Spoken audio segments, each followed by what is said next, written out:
এখন অনেক লোক বলে কার সাথে জেহাদ করব, ওই জেহাদই আসলে বোঝেনি, কথা ঠিক না? বাংলাদেশে এক দল বলে জেহাদ করা লাগবে, তো আমরা জেহাদ করবো কার সাথে? সবই তো মুসলমান। এই জেহাদের বুঝলো কি? জেহাদ হলো 5টা কাজে একত্রে বলা হয় জেহাদ। কয়টা কাজ মনে থাকবে? 5টা কাজ একত্রে বলা হয় জেহাদ। প্রথম কাজ হলো দাওয়াত ও তাবলীগ। প্রথম কাজ কি? দাওয়াত দেওয়া এবং আল্লাহর কোরআনের প্রচার করা, এটা হলো জিহাদের প্রথম কাজ। 2 নম্বর হলো ওয়াতাসিমু বিহাবলিল্লাহি জামিয়া। 2 নম্বর কাজ কি? সংগঠিত হও। কি হও জোরে কোন? সংগঠিত, সংগঠন মুক্ত হও। ওয়া ইউআল্লিমুহুমুল কিতাবা ওয়াল হিকমাতা, এবং প্রশিক্ষণ নাও। সংগঠনভুক্ত হও এবং প্রশিক্ষণ নাও, এটা জেহাদের 2 নম্বর দফা। কয় নম্বর দফা? তাহলে দেখুন তো এক দফা মারামারি আছে, 2 নম্বর দফা মারামারি আছে। দলবদ্ধ হও এবং কোরআন হাদিসের প্রশিক্ষণ নাও। দলবদ্ধ হও আর কোরআনের দাওয়াত পৌঁছে দাও, এটা 1 নম্বর। বলেন তো 1 নম্বর কি? দাওয়াত পৌঁছে দাও আর কোরআনের কথাগুলো মানুষের কাছে প্রচার করো, এটা 1 নম্বর। 2 নম্বর হলো দলবদ্ধ হও আর কোরআন হাদিসের শিক্ষায় শিক্ষিত হও, এটা 2 নম্বর। 3 নম্বর হলো এই সমাজের দিকে তাকাও। কোন দিকে তাকাও? এই সমাজের মধ্যে যা কিছু শিরক বিদআত আছে, যা কিছু কুসংস্কার আছে, যা কিছু ধর্মের নামে ভুল ব্যাখ্যা আছে, আছে নাই জোরে কোন? এগুলোকে চিহ্নিত করো। চিহ্নিত করে করে এগুলোর বিরুদ্ধে কথা বলো এবং কোরআন হাদিসের আসল কথাগুলোকে বলিষ্ঠ যুক্তির মাধ্যমে জনগণের সামনে পেশ করো এবং জনগণকে কোরআনের আমল করার জন্য দাওয়াত দাও, এটা 3 নম্বর। কয় নম্বর এটা? 4 নম্বর হলো রাষ্ট্রের দিকে নজর দাও। কোন দিকে নজর? কথা কয় না, কোন দিকে নজর? এই 4 নম্বর দফার কাজ নবী নিজেই করে। যে কিভাবে দেখেন, নবী যখন মক্কা থেকে মদিনায় হিজরত করতেছে, রাতের বেলা কাবা শরীফে গেলেন। কাবা শরীফে গেলাম ধরে তিনি কান্না শুরু করলেন। কান্না করতে করতে একটা আল্লাহর নাজিল করা আয়াতের তেলাওয়াত করলেন। সুবহানাল্লাহ বলেন। রব্বি আদখিলনি মুদখালা সিদকিও ওয়া আখরিজনি মুখরাজা সিদকিও ওয়াজআলনি মিন লাদুনকা সুলতানান নাসিরা। আল্লাহ রাষ্ট্রের দিকে তাকালাম, দেখি রাষ্ট্রের চেয়ারগুলোতে বসে আছে শয়তান মার্কা লোকেরা। ওরা সুদ চালাচ্ছে, ওরা জুলুম চালাচ্ছে, অবিচার দুর্নীতি চালাচ্ছে, ঘুষ চালাচ্ছে, ওরা চাঁদাবাজি চালাচ্ছে, মানুষের উপরে নির্যাতন চালাচ্ছে। ওই চেয়ারগুলো আমার হাতে তুলে দাও। দরখাস্ত করলো বিশ্বনবী। দরখাস্ত কে করলো? কোন দিকে তাকাছে? না না না, রাষ্ট্রের দিকে তাকাছে। রাষ্ট্রকে সংশোধন করার জন্য উদ্যোগ নিয়েছে, আবেদন করতেছে কার কাছে? আল্লাহ।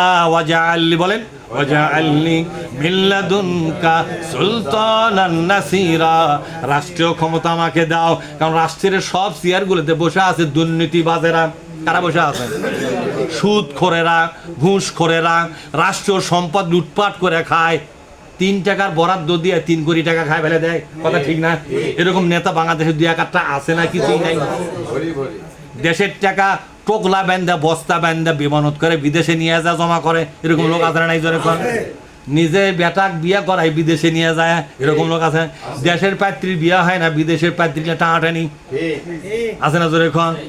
এইভাবে করে গোটা দেশটা যারা চাউল ভাজা ভাজে, আল্লাহ এদের কাছ থেকে চেয়ারগুলো আমার হাতে দাও। এই দোয়া কে করেছিল?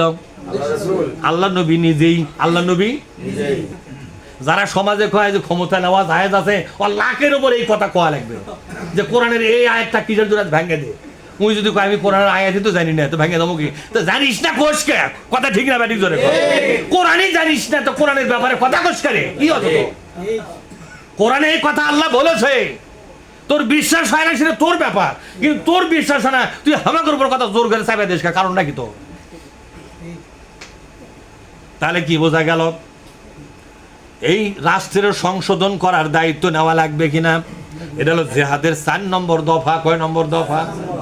5 নম্বর দফা হলো কেতাল ফি সাবিলিল্লাহ। বলেন, কেতাল ফি সাবিলিল্লাহ, এটা হলো 5 নম্বর দফা। এই 5টা মিলে একত্রে বলা হয় জিহাদ ফি সাবিলিল্লাহ। কয়টা মিলে? কয়টা কাজ? কয়টা কাজ মিলে? তাহলে ওই কেতাল ফি সাবিলিল্লাহ হচ্ছে সশস্ত্র মারামারি, মানে সেনাবাহিনী নিয়ে যুদ্ধ করা, সেনাবাহিনী নিয়ে এটা কয় নম্বর ওত? 5 নম্বরে 1 নম্বর লিয়ে এলে হবে? 5 নম্বরে 1 নম্বর লিয়ে আসা বলে কার সাথে মারামারি করবো, তো তোকে আগে কে মারামারি করবে কইছে? আগে তো কেউ মারামারি করবার আল্লাহ তো কয়নি। আল্লাহ পাক বলছেন যখন রাষ্ট্র ক্ষমতা তোমার হাতে আসবে, 5 নম্বরটা হলো মারামারি। কয় নম্বরটা? তো 5 নম্বর মারামারি সেটা 4-এর আগে না পরে? 1-এর আগে না পরে? খালি 1-এর পরে না 2-এরও পরে না 3-এরও পরে? 4-এরও পরে। 4 নম্বর কোনটা? রাষ্ট্র ক্ষমতা নেওয়া। 4 কোনটা? রাষ্ট্র ক্ষমতা আগে নাও। রাষ্ট্র ক্ষমতা নেওয়ার পর আল্লাহ পাক বলছেন এবার 5 নম্বর শুরু করো। কিভাবে শুরু করো? কোরআনের মধ্যে আল্লাহ বলছেন কাতিলুহুম, বলেন কাতিলুহুম হাত্তা লা তাকুনা ফিতনাতুন ওয়া ইয়াকুনাদ-দীনু কুল্লুহু লিল্লাহ। রাষ্ট্র ক্ষমতা পায় গেছো বলে হ্যাঁ, 4 নম্বর দফা কমপ্লিট বলে হ্যাঁ। এবার চেয়ারগুলো কে বসে আছে? বলে আলেম ওলামারা বসে আছে, ইসলামী দল নেতা কর্মীরা ক্ষমতার চেয়ারগুলো বসে পড়েছে। তাহলে এখন সেনাবাহিনী কার হাতে? বলে হুজুরদের হাতে। পুলিশগুলো কার হাতে? বলে হুজুরদের হাতে। সীমান্ত বাহিনী কার হাতে? বলে হুজুরদের হাতে। RAB, police, cobra, answer, BDP এবং সিআইডি, ডিবি পুলিশ এগুলা কার হাতে? বলে হুজুরদের হাতে। বলে এই বাহিনীগুলো নাও আর দেশের যুব শক্তি সাথে নাও, সবগুলোর সাথে নিয়ে এমনভাবে যুদ্ধ করো যারা ইসলামকে সহ্য করতে পারে না, যারা প্রকাশ্যে বলতেছে এদেশে ইসলামী রাষ্ট্র হিসাবে আমরা বাঁচতে দেব না। কি করতে? এই দেশটাকে আমরা ইসলামী রাষ্ট্র মুক্ত করব, এই ইসলামী সরকারকে ধ্বংস করে দেব। এই আওয়াজ যদি কেউ তোলে সমস্ত শক্তি নিয়ে এবার জেহাদে ঝাঁপিয়ে পড়ো। এটা হলো 5 নম্বর। কয় নম্বর ধরে? তাহলে এখন আমাদেরকে ভুল বুঝায় মারামারি করব কার সাথে? তো আগে কে মারামারি করবে কইছে? কথা ঠিক না? ঠিক। যেটা আছে 5 নম্বর সেটা লিয়ে আসা দেয় 1 নম্বর। আর 1 নম্বর থেকে 4 নম্বর খোঁজি তারা করে না। ভাইরা আমার, সেই জন্য আপনাদেরকে বলছিলাম আল্লাহ তাআলা বললেন সর্বশেষ কথা হলো, সর্বশেষ যেটা কথা সেটা হলো শয়তানের পক্ষে থাকবেন না কোরআনের পক্ষে থাকবেন? এই যুব শক্তি আপনারা কোরআনের সৈনিক হবেন না শয়তানের সৈনিক হবেন? যাদের কোরআন ভালো লাগে না, পবিত্র জীবনযাপন ভালো লাগে না, ইমান হলো দুর্বল। ইমান কি জোরে কম? ইমান হলো দুর্বল, সংকল্প হলো দুর্বল। আল্লাহ পাক বলছেন এই দুর্বলগুলোকে শয়তান তোমার ভোগে দিলাম। কার ভোগে? শয়তানের ভোগে। আর যারা নরশার্দুল, তুফানের সামনে যারা দাঁড়াতে পারে, নদীর স্রোতের সামনে যারা দাঁড়িয়ে আওয়াজ দিয়ে বলতে পারে দুনিয়ায়, গোটা দুনিয়া যদি একদিকে চলতে পারে, আমি চলবো কোরআনের পথে। এই দুনিয়ায় কেউ যদি কোরআনের পক্ষের লোক না থাকে আমি একাই থাকবো, এরকম হিম্মতারা লোক যেই কয়টা আছে ওই কয়টা আল্লাহর দরকার। আপনারা এরকম হিম্মতালা কয়জন আছেন দেখি? সবাই থাকবেন তো নাকি?